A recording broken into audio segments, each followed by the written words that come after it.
Hello everyone and welcome back to the Perfect French with Dylane. Today we're gonna learn 20 words of vocabulary including GN. The pronunciation of GN is quite tricky, so with this video you will get better pronunciation and you will learn more vocabulary. The PDF of this lesson is as usual on my website theperfectfrench.com.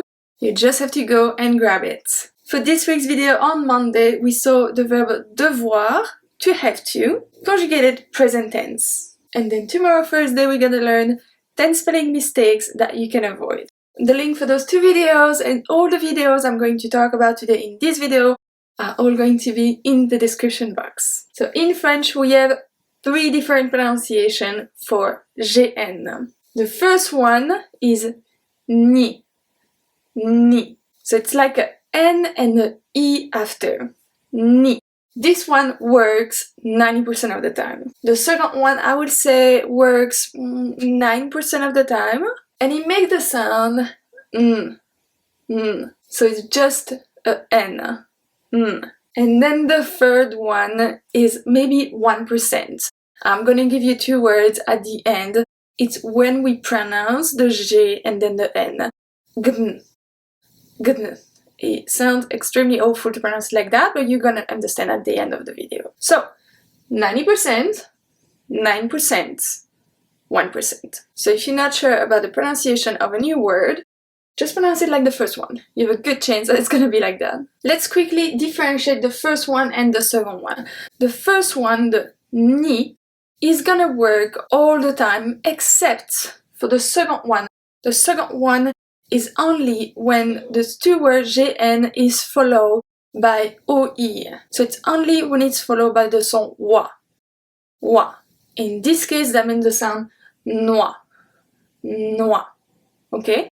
You're going to understand with all the examples that we're gonna see. It's gonna be easier. We are going to review the pronunciation at the end. The first one we're gonna see today is une châtaigne. Can you hear the E at the end? Une châtaigne. Nya. Nya. Does that make sense? Une châtaigne. Une châtaigne is a chestnut. If you see it in a sentence, les châtaignes sont tombées de l'arbre. Les châtaignes sont tombées de l'arbre. Sont tombées, passé composé with être. We just saw that last week, so if you want, I will put the link in the description box. Second word today, une araignée. Une araignée. Nier. Okay? I don't say une araignée, né. I say une araignée. Nier. Please let me know if I make it more confusing than it's supposed to be. I really hope I help you. Alright, let's see a sentence. J'ai une peur bleue des araignées. J'ai une peur bleue des araignées. So in this one I think I have to clarify something. Une peur bleue. In English you will translate that to a blue fear. It's the highest fear that you can get.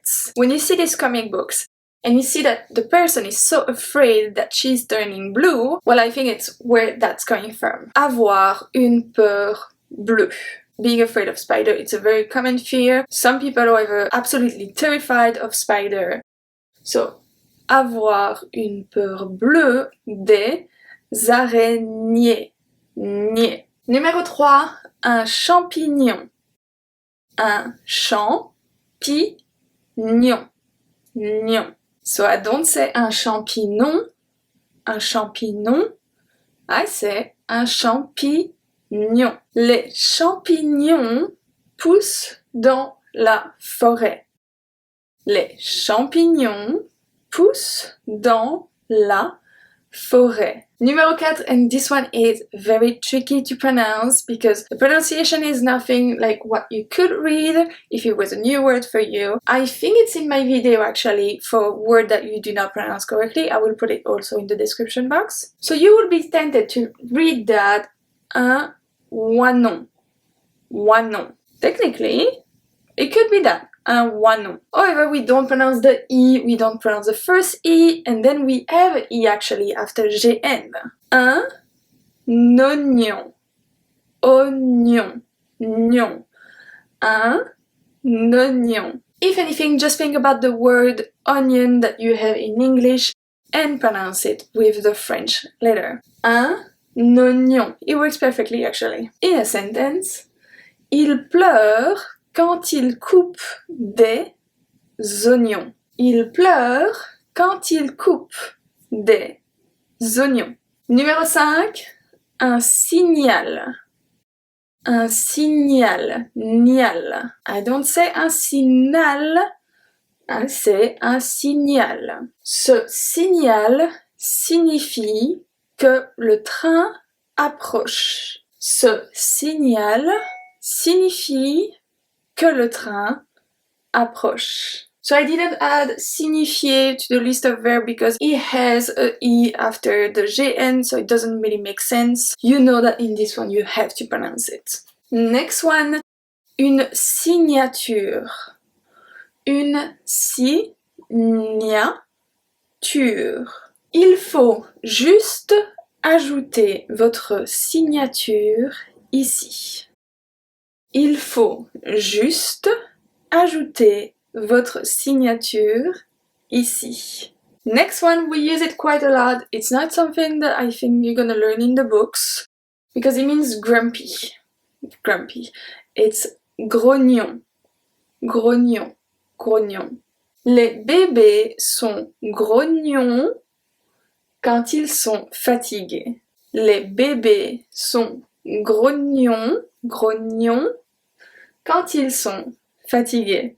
Next one, soigner. Soigner. Soigner. To take care of.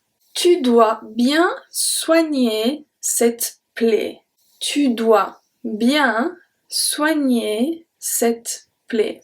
Do you remember we just saw devoir on Monday? Next one, beautiful country, l'Espagne. L'Espagne. So we don't say l'Espagne, we say l'Espagne. L'Espagne est proche du Portugal. L'Espagne est proche du Portugal. Next one, an adjective means cute. Mignon, mignonne. Mignon, mignonne. Ce chien est tellement mignon. Ce chien est tellement mignon. Then we have la campagne. La campagne. The countryside. Vivre à la campagne est relaxant. Vivre à la campagne est relaxant. Then we have le champagne. Le champagne. And then in a sentence, and maybe you will learn something today. Le champagne est produit en Champagne. Le champagne est produit en Champagne. So if you didn't know about that, champagne can only be produced in the area of France called Champagne. The next one, peigner. Peigner. Je peigne les cheveux de mes enfants tous les matins. Je peigne les cheveux de mes enfants tous les matins. Next one, un enseignant. Un enseignant. A teacher. L'enseignant essaye de garder la classe silencieuse. L'enseignant essaye de garder la classe silencieuse. Then we have une lasagne. Une lasagne. La lasagne est dans le four. La lasagne est dans le four. The next one, souligner. Souligner. La faute est soulignée en rouge. La faute est soulignée en rouge. Then we have un chignon. Un chignon. Le chignon de la mariée est magnifique. The last one for the sound ni, and after that we go to the other sound. Un clignotant. Un clignotant. Il oublie toujours son clignotant. Il oublie toujours son clignotant. For the two next one, I told you that when there is OE after, we pronounce noix. We don't pronounce the E. So I told you that when it's GNOE, we do not pronounce the E, but we go directly to noix. So let's see two examples. We have un peignoir. Un peignoir. So really don't pronounce any E. Un peignoir. L'hôtel fournit des peignoirs. L'hôtel fournit des peignoirs. The second one we're gonna see like that is une baignoire. Une baignoire. La baignoire est glissante.